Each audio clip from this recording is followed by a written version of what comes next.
continuación, conocimos esta iniciativa tan importante en Madrid, que es la Unidad de Atención a Víctimas de Discapacidad Intelectual.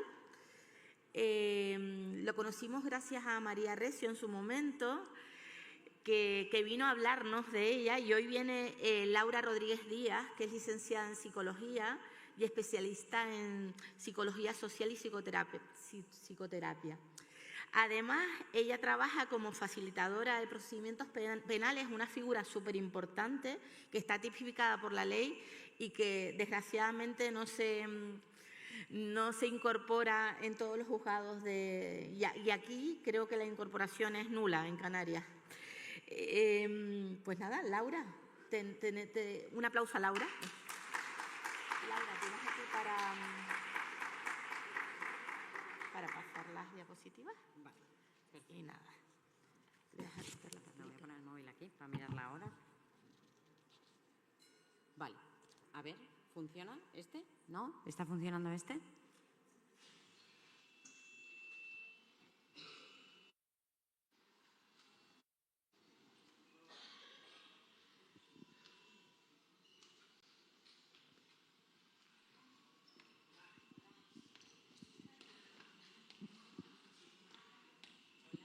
Hola. Ah, ahora. Uy, qué alto. Me he escuchado. Sí, ¿me puedes poner la presentación, por favor? Bueno, muchísimas gracias por haberme invitado. Para mí es todo un placer estar hoy aquí y contaros también un poco mi experiencia. Natalia, has dejado el listón muy alto. A ver, yo ahora, ¿qué hago? Espero llegar un poquito, lo mínimo, a su altura. Bueno, pues como os comentaba, en primer lugar os voy a explicar en qué consiste mi trabajo y qué es lo que hacemos en la unidad. A ver, no sé qué ha pasado. Yo pertenezco a la Fundación A la Par y trabajo en la Unidad de Atención a Víctimas con Discapacidad Intelectual, UABDI, este nombre tan extraño. ¿Qué es lo que hacemos allí? La unidad surge en el año 2010 debido a una necesidad. No sé por qué esto no pasa. Aquí, vale. En el año 2010, debido a una necesidad que se desconocía que existía. La Guardia Civil se puso en contacto con la Fundación simplemente se encontraba con casos de personas con discapacidad intelectual a las que tenían que poner una denuncia y no se encontraban con las herramientas suficientes como para poder realizar esas denuncias. Por lo tanto, la Guardia Civil se pone en contacto con la Fundación para ver qué podían hacer. En ese momento se detecta que las personas con discapacidad intelectual son más vulnerables en todo el procedimiento policial y judicial. Así es como surge la unidad en un primer momento. Al principio empezó con unos 7 casos aproximadamente y ahora vemos alrededor de los 300 cada año y además es una cifra que va en aumento. En un primer momento se empezó con víctimas, pero ya en el año 2010 vimos que también las personas investigadas son vulnerables durante todo el procedimiento policial y judicial, por lo tanto también comenzamos a trabajar con ellas. A ver si soy capaz. Vale, entonces tenemos 3 áreas principales de intervención. Por un lado, la prevención, que como muy bien ha explicado Natalia, para nosotros es una parte fundamental. Sin prevención no sería posible realizar nuestro trabajo. ¿Con quién realizamos esta prevención? En primer lugar, con las propias personas con discapacidad intelectual. ¿Qué es lo que hacemos? Les explicamos qué es un abuso, qué es un maltrato. Les explicamos todas estas cosas que Natalia ha explicado también. ¿Por qué? Porque muchas veces en los talleres nos hemos encontrado con la situación de que al explicar qué es un abuso y que podían hacer algo y que eso no estaba bien, han levantado la mano y han dicho: a mí eso que tú estás contando me pasa. El hecho de desconocer que eso es un hecho delictivo hace que, por lo tanto, no se verbalice y, por lo tanto, no se pueda actuar y, por lo tanto, la situación continúe. Por lo tanto, la prevención con las propias personas con discapacidad intelectual es fundamental. ¿También con quién? Con el entorno de la persona. Si no formamos a familias y no formamos a las entidades de las personas con discapacidad intelectual en materia de prevención y detección y pautas de actuación, lo que se van a encontrar es que cuando se encuentran en una situación, por ejemplo, de abuso, o bien no crean a la persona o bien la propia situación es tan compleja que haga que, bueno, mire para otro lado, no de una forma intencionada ni mucho menos, pero sí pues un poco para prevenir y para evitar ese dolor que la propia situación genera. ¿Por qué además también? Porque vamos a ver que la no revelación es la norma. Cuando hay situaciones de agresión o de abuso, se suelen dar en el entorno más cercano de la persona y la no revelación es la norma. Es decir, solamente entre el 3% y el 25% de las agresiones van a ser verbalizadas. Por lo tanto, ¿de quién va a depender toda la detección? Justamente del entorno, ¿no? O sea, el contexto va a ser clave en esto. Por lo tanto, esta formación es fundamental. Por otro lado, la investigación es otra de nuestras patas principales de trabajo. ¿Por qué? Porque todas las herramientas forenses no están adaptadas a personas con discapacidad intelectual. Por lo tanto, mayor vulnerabilidad durante todo el procedimiento, ¿no? Si se encontraban en una situación que se quería hacer una valoración de daño, cosa bastante útil y que se utiliza bastante en los procedimientos judiciales, no se podía hacer porque las personas con discapacidad intelectual no estaba esa adaptación de los test. Pues esta es otra de las partes que nosotros realizamos en la unidad. Uy, se me han ido las diapositivas. No sé qué he hecho. ¿He hecho yo algo? La tecnología, lo veréis que no es mi fuerte y probablemente esto me vaya a dar bastantes problemas. ¿Vale? Entonces, en primer lugar, adaptamos todas las herramientas sobre valoración de daño a las personas con discapacidad intelectual y también generamos un protocolo propio para evaluar las dificultades y los apoyos que necesita una persona con discapacidad intelectual a la hora de declarar. También formulamos un protocolo específico para identificación de caras. Cuando tú pones una denuncia, en muchos casos después hay que identificar a la persona autora. Entonces, desarrollamos un protocolo de entrenamiento para asegurarnos de que la persona entendía muy bien las instrucciones, ya que es una prueba de vital importancia. Y en último caso, tenemos la intervención propiamente dicha. Hacemos terapia con personas que han sido víctimas de agresión sexual, de maltrato, de violencia de género.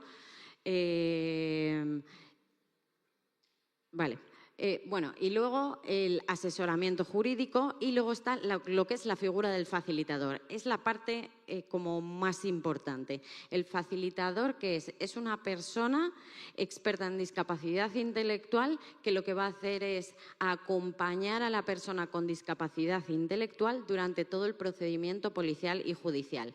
Entiéndase como acompañar no es un te doy la mano y vamos juntos físicamente hasta el lugar, ¿no? Sino que lo que va a hacer es adaptar todo este procedimiento. Es decir, que si le realizan unas preguntas que no entiende, el facilitador lo que va a hacer es adaptar esas preguntas para que las pueda entender. Vale, además también tenemos un recurso de acogida para mujeres víctimas de cualquier tipo de violencia o de maltrato específico con discapacidad intelectual, que es el único de toda la Comunidad de Madrid. Nuestra intervención engloba toda España, es decir, si en cualquier sitio de España se necesita de un facilitador, por ejemplo, nosotros nos desplazamos a donde se requiera. Entonces, ¿cuál es nuestro perfil específico de intervención? La discapacidad intelectual. Si me podéis poner uno de los vídeos que pone discriminas o respetas, por fin. Y os voy a poner un vídeo sobre qué es la discapacidad intelectual porque me parece importante poder contextualizarlo.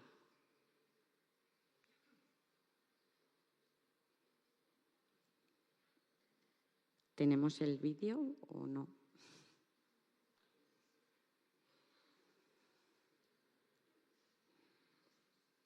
Bueno, mientras os lo voy explicando, o no sé si lo van a poner ya. Vale, la discapacidad intelectual es un tipo de discapacidad que vamos a hablar de un déficit en un funcionamiento intelectual, pero también en las habilidades adaptativas. Es decir, con anterioridad, cuando... Vale, lo vemos, lo vemos.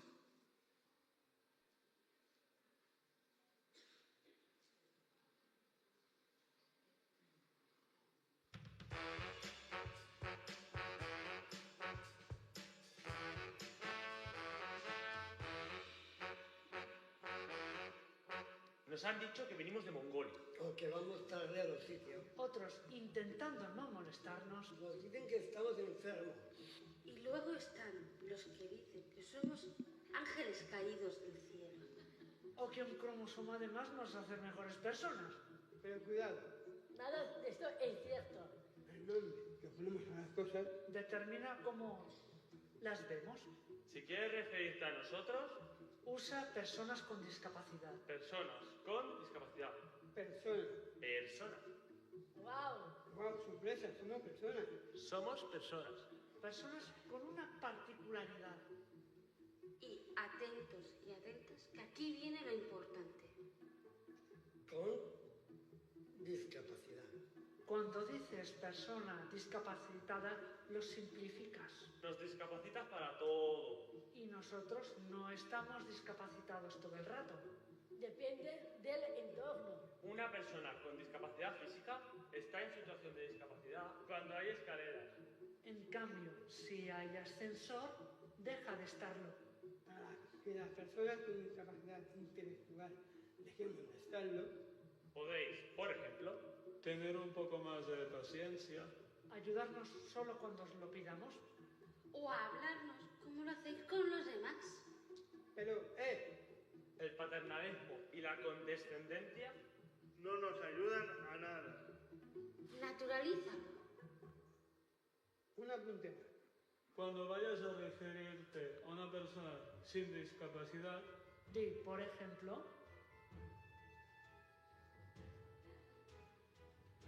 Personas sin discapacidad. personas normales somos todos. somos todos. Todos. Todo. O nadie.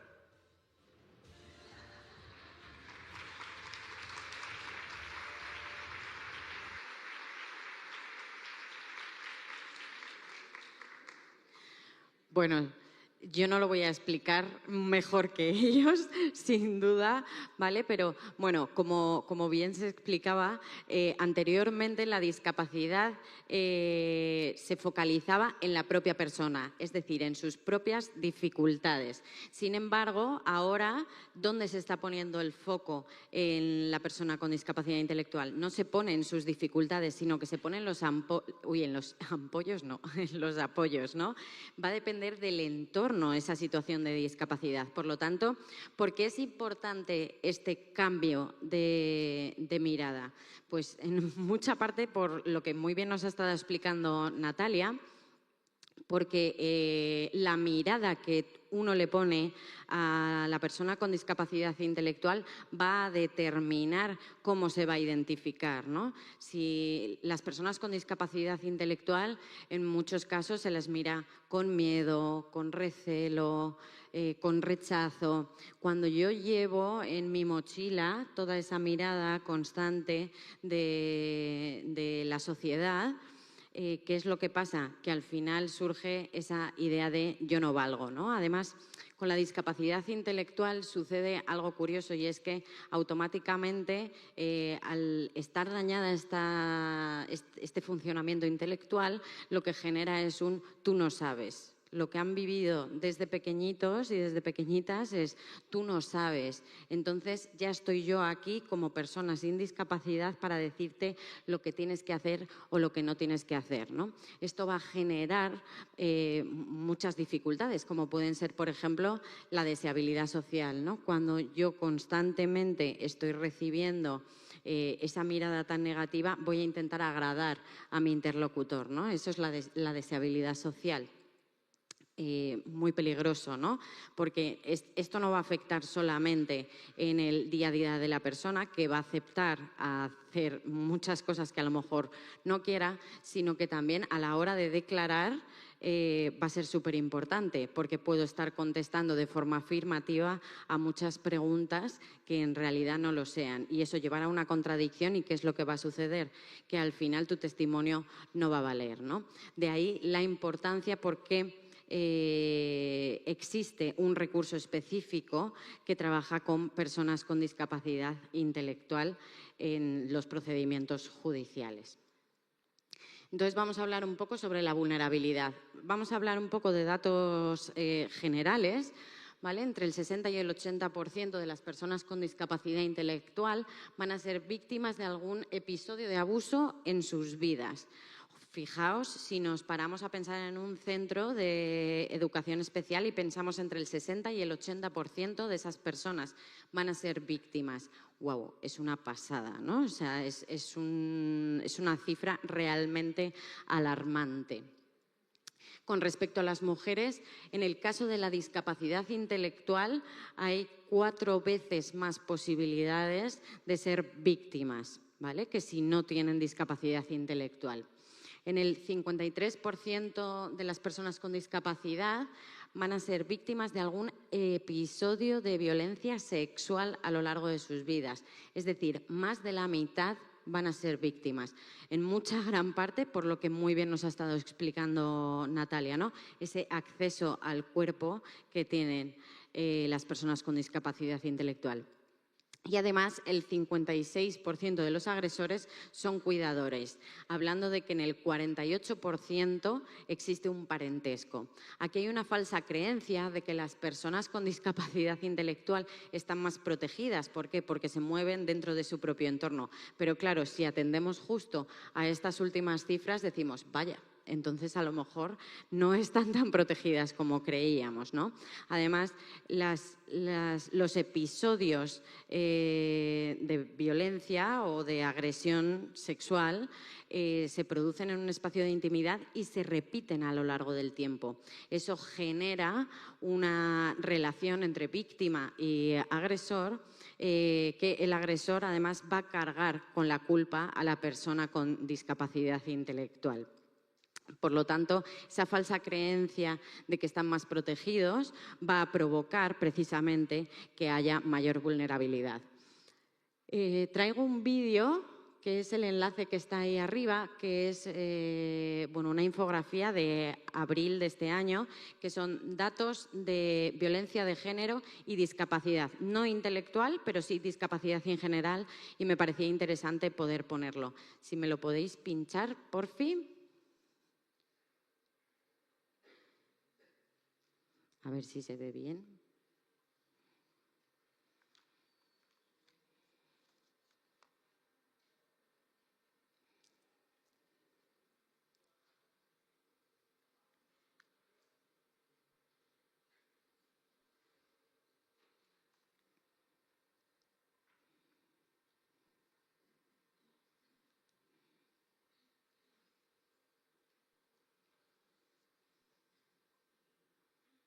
Parece que no va muy bien internet.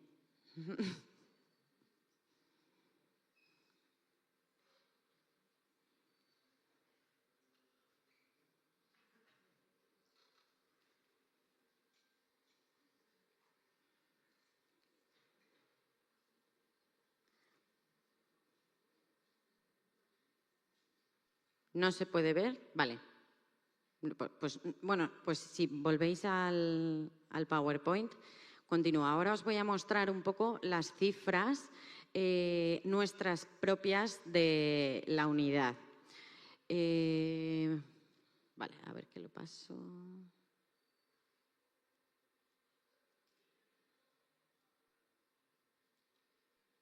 Vale. Estas son un poco las cifras que manejamos, ¿vale? Desde el año 2010 llevamos 2.150 personas que han sido víctimas. En el 73% de los casos son mujeres y el 27% hombres. Además, el 70% son personas adultas. ¿Esto quiere decir que no existe agresión o abuso en los menores? Para nada. Lo que pasa que muchas veces, hasta que la persona no es adulta y o bien no ha entendido que lo que pasaba era un hecho delictivo, o bien esa persona ha podido estar protegida hasta la edad adulta, no ha sido capaz de verbalizar lo que le pasaba, ¿no? Por eso también nos encontramos con estas cifras con respecto a personas adultas.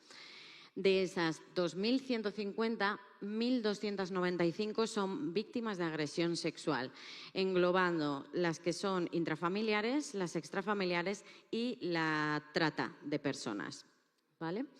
Como veis, las cifras son apabullantes, ¿no?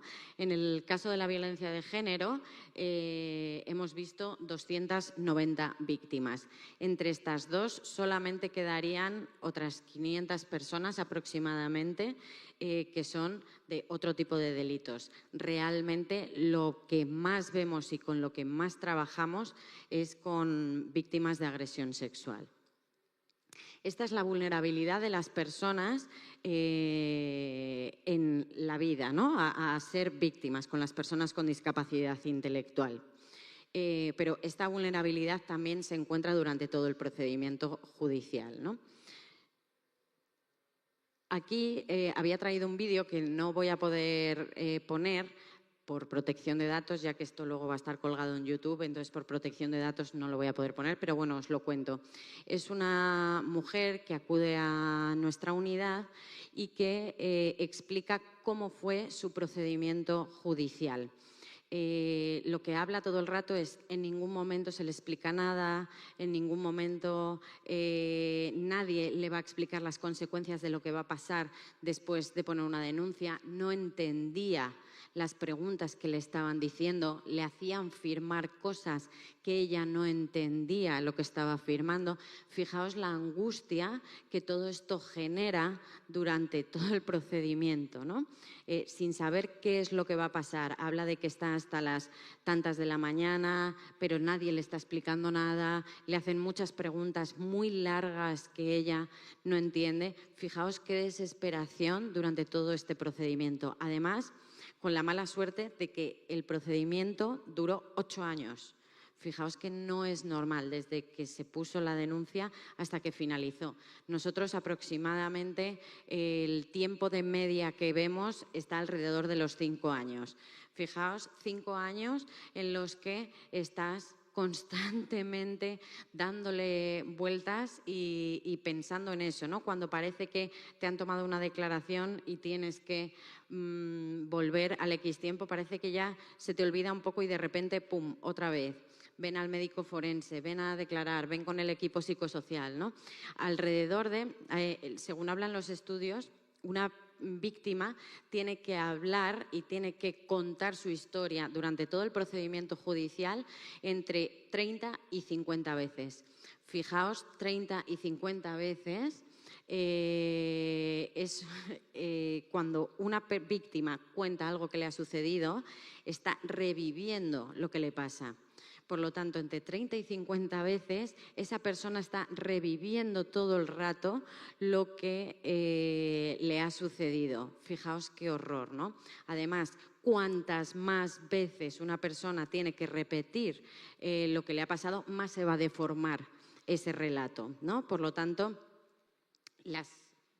las consecuencias van a ser que va a salir dañada la calidad del testimonio y además esta victimización secundaria. ¿Cuál es la vulnerabilidad de la persona dentro del procedimiento judicial, ¿no? En primer lugar, esta relación de poder que existe, la solemnidad y la lentitud. Cuando tú entras en una sala de vistas y te encuentras a todas las personas con esas togas, todo el mundo muy serio, con mucho protocolo, y tienen que entrar a contar cosas tan difíciles que les han pasado sin que nadie les haya explicado nada. Y además haciéndole preguntas larguísimas, con dobles negaciones, en muchos casos muy dirigidas, pues aquí la vulnerabilidad de la persona con discapacidad intelectual es muy elevada. toda la falta de información del proceso. Nadie les llega y les explica, pues mira, un procedimiento judicial es esto, empieza de esta manera, sigue de esta otra, después va a pasar esto, ¿vale? Entonces, durante todo este tiempo, toda esa incertidumbre que genera. Por supuesto, los mitos y prejuicios que existen con respecto a la discapacidad intelectual están en toda la sociedad, por lo tanto, también en las personas que trabajan en juzgados, en policía. Son mitos que se creen, ¿no? Como muy bien ha explicado Natalia, hay muchos que tienen relación con respecto a la sexualidad, ¿no? Parece que las personas con discapacidad intelectual o bien son ángeles que no tienen ningún tipo de sexualidad o bien, por contra, tienen una sexualidad desaforada que van queriendo tener sexo por todas partes, cuando en realidad la sexualidad de la persona con discapacidad intelectual es exactamente igual que la de una persona sin discapacidad. Esto que provoca, esta falta de formación, provoca que efectivamente en muchos casos no puedan desarrollar este sentimiento de pudor, ¿no? Ya que se desarrolla a través del concepto de intimidad. Si yo no le he enseñado qué es la intimidad, no van a poder protegerse de estas situaciones. Pero estos mitos no solamente nos van a hablar sobre la sexualidad de la persona, ¿vale? También va a afectar en la credibilidad. La persona con discapacidad intelectual no tiene tanta credibilidad como una persona sin discapacidad intelectual. Es decir, piensan que confunden realidad o fantasía, ¿vale? Hay estudios que hablan, se ponía a chicos sin discapacidad intelectual y a personas con discapacidad intelectual a contar una historia y unos espectadores tenían que decidir si era creíble o no era creíble. Y tan solo en el 30% de los casos se creía a las personas con discapacidad intelectual. Esto es algo que vemos constantemente cuando vienen a terapia, cuando van a poner una denuncia. No, sí, ¿para qué lo voy a contar si nadie me va a creer? Pensamos que vienen muchas veces con una historia de abuso y de maltrato repetida a lo largo del tiempo, que esto también genera, como cuando yo llevo una chinita en el zapato, pues cuando yo me pongo el zapato, la chinita me molesta, pero ya al cabo de un rato no me doy ni cuenta y cuando llego por la noche y me quito la zapatilla y hago así y cae la china, digo, ahí va. Si yo tenía una chinita, no se me había olvidado. Esto sucede con las personas con discapacidad intelectual. Esta historia de abuso repetida a lo largo del día genera un efecto de anestesia, que eso también va a hacer que sean más vulnerables, porque entre que no me van a creer y entre que esto ya lo tengo naturalizado, no voy a verbalizar qué es lo que me está pasando, ¿no? Todos estos mitos y prejuicios están presentes en todas las personas que trabajan en el ámbito jurídico, exactamente igual que en toda la sociedad, ya que no tienen formación específica en discapacidad intelectual, ¿no? Y luego, ¿qué les va a hacer también más vulnerables? Pues las propias limitaciones cognitivas para prestar declaración.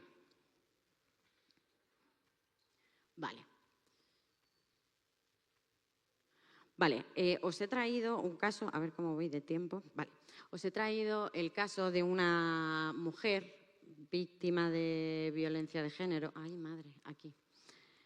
Que os lo voy a contar precisamente porque me parece que engloba muchas de las partes. Voy a ponerme la chuleta porque no quiero que se me olvide nada. Ah, es que vale, no me han salido aquí, a ver.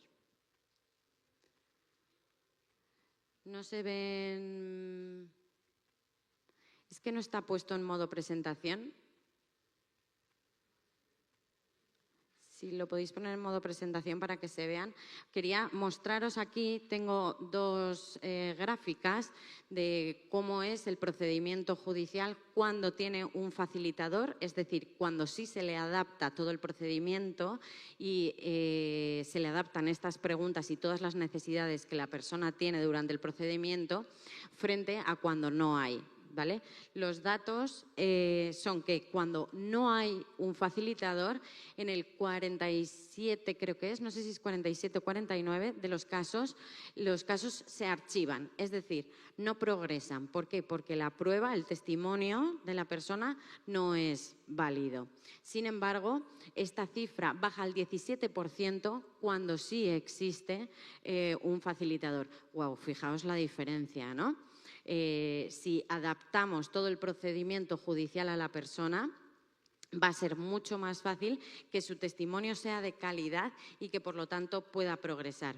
También hay otro dato importante y son las sentencias condenatorias. El facilitador no busca en absoluto que se den sentencias condenatorias o no, porque el facilitador es una figura neutral, pero sí que nos da bastante información. Sucede lo mismo, ¿no? Hay muy pocas sentencias condenatorias cuando no hay un facilitador. Sin embargo, cuando hay facilitador, el porcentaje de sentencias condenatorias creo que asciende, a ver si lo puedo ver, es que no me lo sé de memoria, asciende al 42%, creo que es que no lo podemos ver. Pero bueno, en cualquier caso, son datos muy alarmantes que nos hablan realmente de que esta vulnerabilidad existe.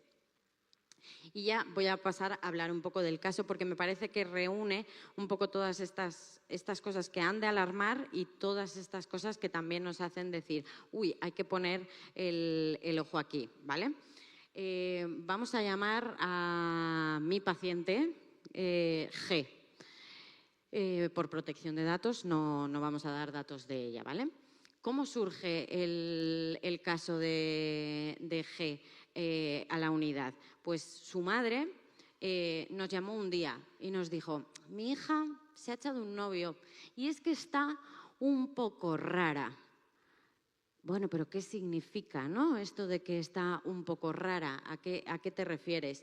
Pues está como muy pendiente del móvil, últimamente está como más irascible. Ah, bueno, pues no sé qué puede pasar. Bueno, pues dile que nos llame y podemos hablar con ella.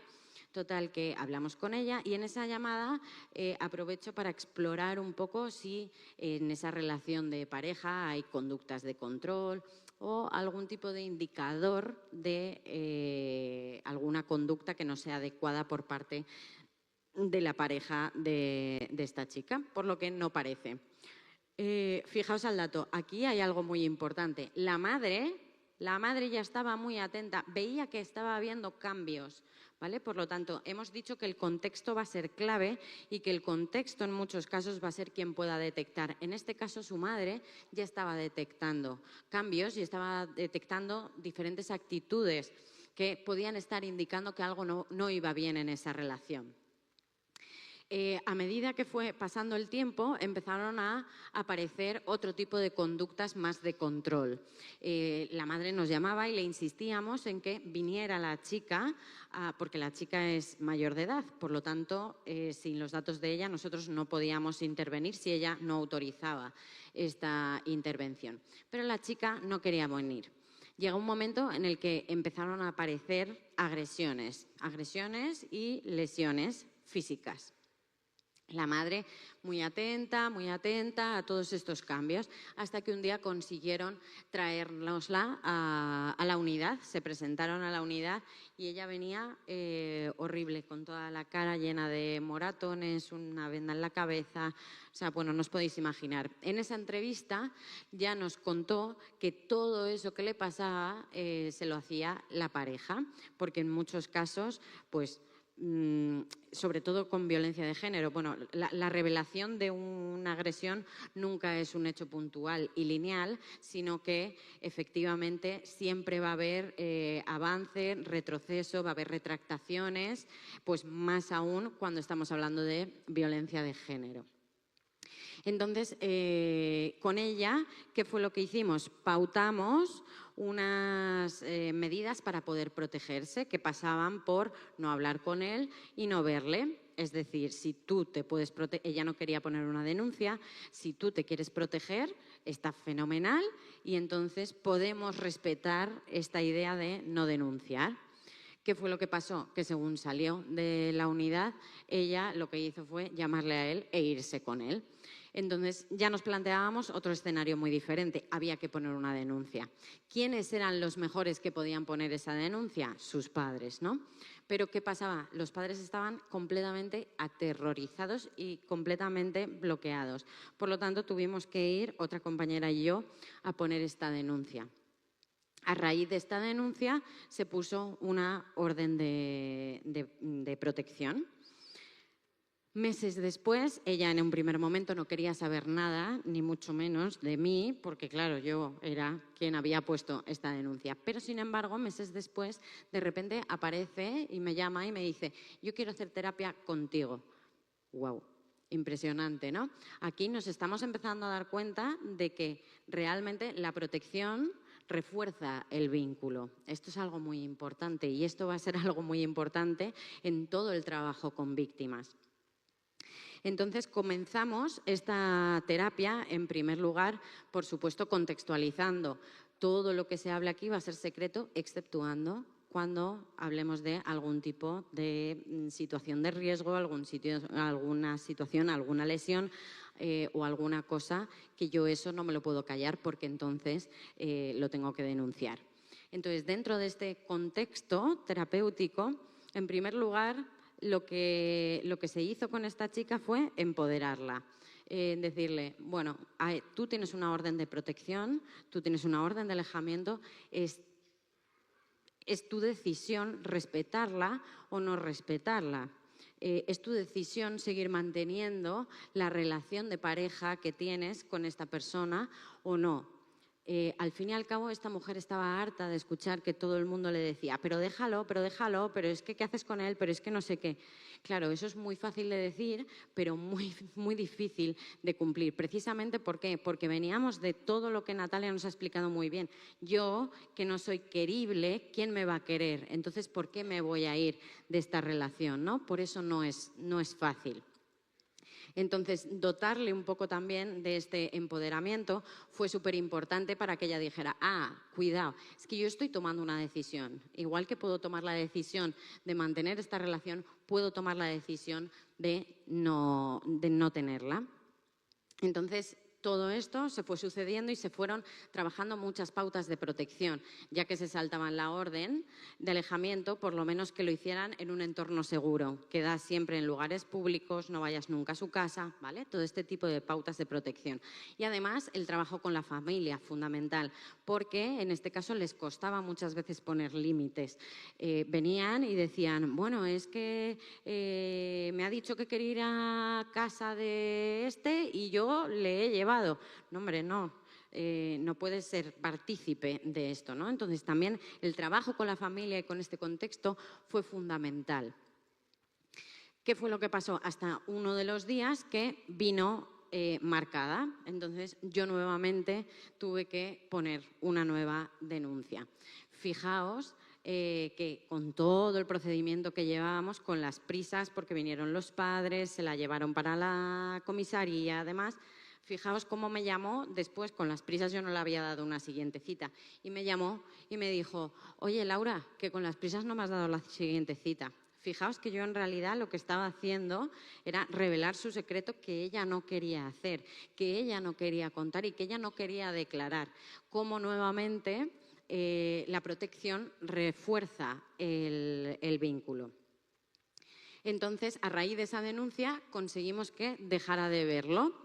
Exceptuando una situación posterior, que ahí sí que fue la familia la que llamó. Vale, fenomenal. El trabajo con la familia ha sido efectivo y efectivamente ya están poniendo todos estos medios para poder protegerla. El contexto de ella ya era protector, por lo tanto va a ser mucho más fácil que ella pueda mejorar. Por lo tanto, después de estas dos denuncias ya dejó de verle, pero sin embargo seguían teniendo contacto telefónico. Hasta un día que se me ocurrió decir, pero ¿cuánto contacto tienen estas dos personas? Porque era constante. Y entonces decidí, se me ocurrió, como cuando quieres dejar de fumar y haces un autorregistro, que tú registras las llamaditas, qué estás haciendo, tal, pues se me ocurrió hacer lo mismo con ella.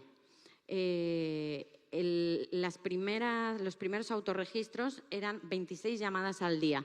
Imaginaos el nivel de dependencia que había. 26, si entre lo que duermes es estar todo el rato constantemente hablando. Pues gracias también a este autorregistro conseguimos que poco a poco fuera ir reduciendo las llamadas hasta que finalmente conseguimos que llegar a 1 o 2 llamadas al día y después de mucho tiempo fue capaz de cambiarse el número y finalizar por fin esta relación. En todo esto no podemos olvidar, como hemos dicho, que el contexto es clave y el contexto es súper importante, que había que ir haciendo también, ir dotándola otra vez de herramientas para ir recuperando nuevamente todas esas redes sociales que ella había perdido. No tenía relación con iguales, había perdido relación con su familia. Entonces, todo el trabajo terapéutico también pasa por trabajar con el contexto e ir retomando todas esas relaciones que ella había perdido. A día de hoy está estupenda, sale, entra, queda con sus amigas, con sus amigos, tiene una vida completamente normalizada ya, muy lejos de todo aquello, ¿no? Ahora el trabajo pasa por trabajar mucho toda esa autoestima, que no solo el daño viene por esta pareja, sino por la mirada de la sociedad que tienen hacia las personas con discapacidad intelectual. Por lo tanto, bueno, simplemente concluir con que el primer paso para la prevención es el cambio de mirada para las personas con discapacidad intelectual.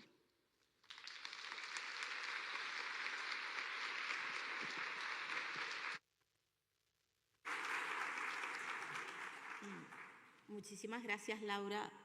Tenemos también un turno de palabras, pero voy a hacer una pregunta.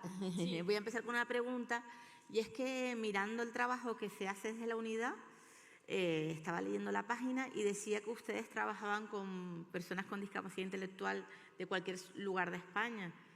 Y no sé cómo de alguna manera, cómo podrían llegar a Canarias o cómo podríamos realizar alguna práctica semejante en Canarias. Ay, es que se... Hola. Vale. Las derivaciones a nuestra unidad pueden venir por parte de cualquier persona, ya sea una institución pública, ya sea la propia persona con discapacidad intelectual, ya sea las familias, ya sean las entidades, servicios sociales, juzgados, policías. Cualquier persona puede llamarnos. Además, es un servicio gratuito y nos desplazamos por toda España. Por lo tanto, cualquier persona que lo necesite puede contactar con nosotras. Espera, que os pongo también ahí los datos por si queréis coger el contacto.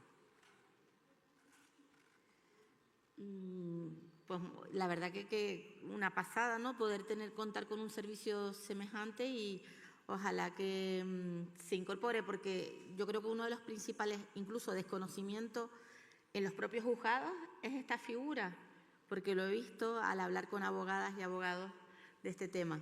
No sé si hay alguna pregunta más. Fabiola, en la primera fila, y después el compañero.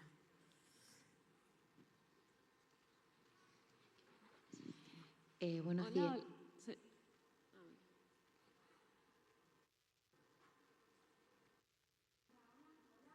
¿No se oye el micrófono? ¿Puedes conectar el micrófono? Hola. Ahora. Buenos días. La verdad que me ha encantado todo lo que has contado. Me parece increíble y me quedé muy impactada. Me gustaría, si puedes contar algo más sobre cómo se desarrolla este tema de... Es que me pareció una monstruosidad que una persona que abusa, además, culpabilice luego a la víctima. O sea, hasta qué... qué tenebre, ¿no? O sea, que me parece qué tiniebla puede haber en un alma humana para llegar a tal retorcimiento de manipulación. No, me quedé bastante impactada con eso, la verdad. Muchas gracias. Gracias por la pregunta. Pues efectivamente ese es el procedimiento el sentimiento propio de la víctima, la culpa porque el propio agresor genera este sentimiento. También porque es muy difícil entender que a ti te pase algo tan dañino y algo tan horrible porque sí. Entonces la víctima tiende a atribuirse determinadas también acciones o actitudes para justificar esa acción, ¿no? Porque si no es algo muy difícil de entender. Esto no sucede solamente con las víctimas, sino también con las familias, ¿no? Me viene a la cabeza el caso de una chica también víctima de una agresión sexual y entonces que la mamá nos decía, pero ¿por qué? ¿Pero por qué? Yo le preguntaba que si le ofrecía dinero, que si ganaba algo, porque si no, no lo podía entender, ¿no? ¿Cómo podía ser tan vulnerable de que algo así le pudiera pasar sin ninguna explicación y sin ninguna razón, ¿no? Por eso se genera este sentimiento de culpa de algo he tenido que hacer yo. Claro, si yo no hubiera estado en ese sitio, si yo no hubiera hecho esto, si yo no tuviera esta buena relación, porque en muchos casos lo que pasa es que se tiene muy buena relación con el agresor y es ahí también a lo que hay que estar muy atentos, a ese cambio. Antes se llevaba fenomenal con fulanito y ahora de repente ya lo rehúye, ya no quiere tanto hablar con esta persona. Entonces, la víctima se queda con esa sensación todo el rato de que lo que ha pasado es culpa suya, ¿no? Incluso es algo que el propio agresor refuerza, esa idea. Bueno, lo que aquí pasa es algo que hemos generado los dos, ¿no? Precisamente por esa relación.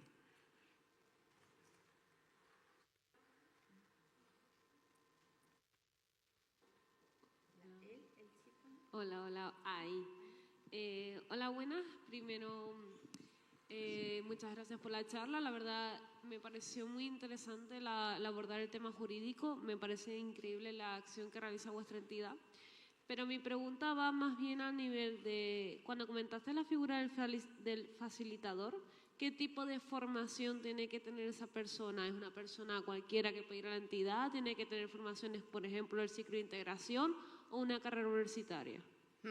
Ahora mismo la figura del facilitador se está implantando en toda España en los juzgados, ¿vale? Es algo que todavía está un poco en pañales. Realmente hasta ahora nosotros éramos los únicos que lo hacíamos. Entonces nosotros en nuestro caso somos todos psicólogos con formación en psicología forense y además especialidad en discapacidad intelectual. Pero la figura tal y como se está planteando ahora en los juzgados sí que se plantea a través de una formación de 100 horas, creo que son, que también la estamos dando nosotros y pues se da en los colegios profesionales como puede ser el Colegio Oficial de Psicología, lo hemos dado tanto en el de Valencia como en el de Madrid. Y luego la ley realmente sí que contempla que puedan ser profesionales como pues algunos educadores sociales o trabajadores sociales. Entonces, bueno, ahora mismo está muy en creación y entonces está formalizándose, entonces todavía no se sabe a ciencia cierta. Pero vamos, en principio se supone que lo que dice la ley es que con la formación de 100 horas se podría ser facilitador.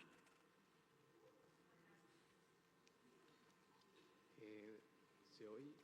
¿Sí? ¿No? Hola. Hola, buenos días.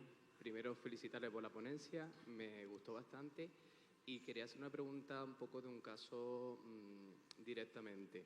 ¿Qué hacer cuando trabajamos con una persona con discapacidad en la cual relata que está sufriendo abuso, pero ese abuso viene por parte de un miembro de la familia en el cual los otros miembros son incluso testigos de ese abuso y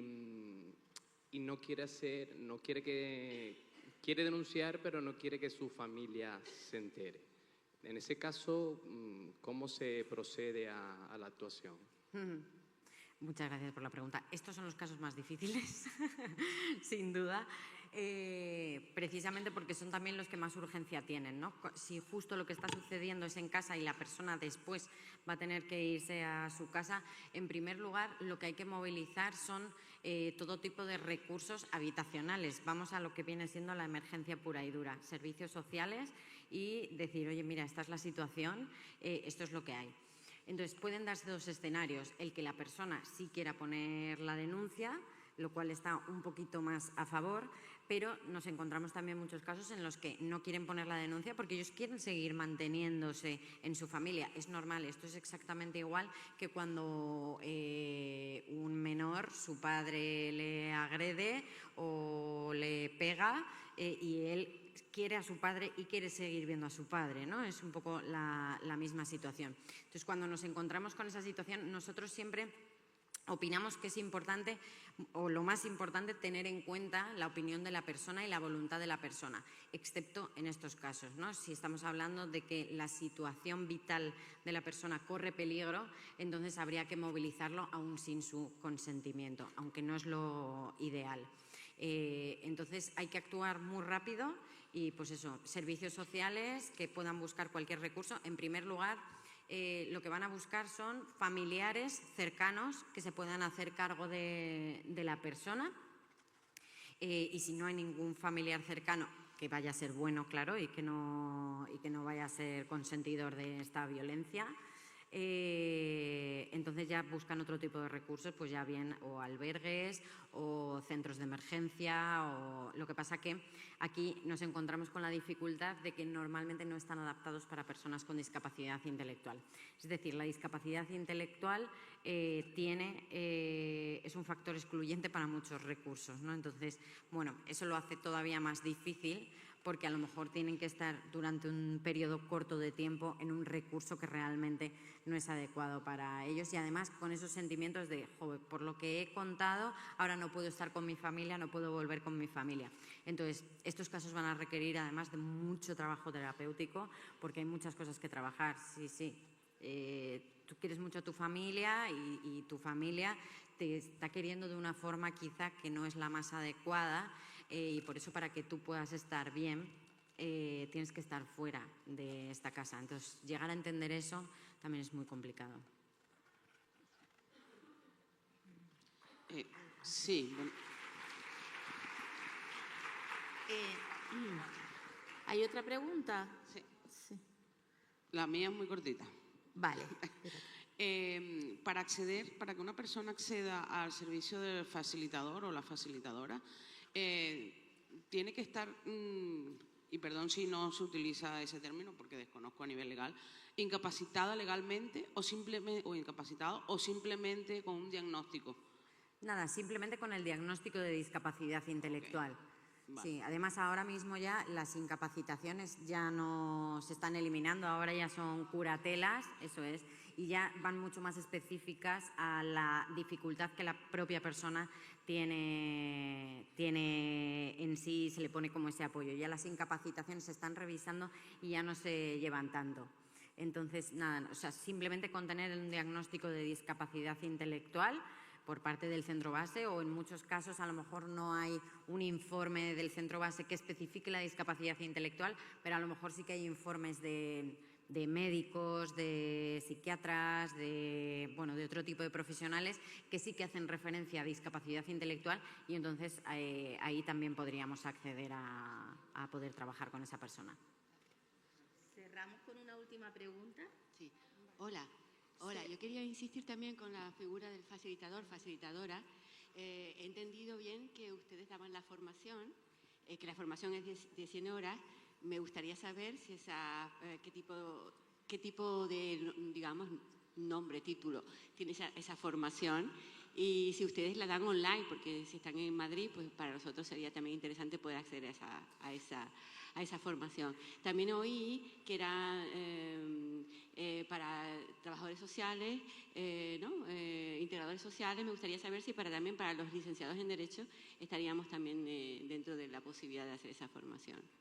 Claro, esto como digo, está ahora mismo, es como se está implantando. Entonces, realmente hay muchas dudas acerca de cómo acceder a todo este tipo de formaciones y demás.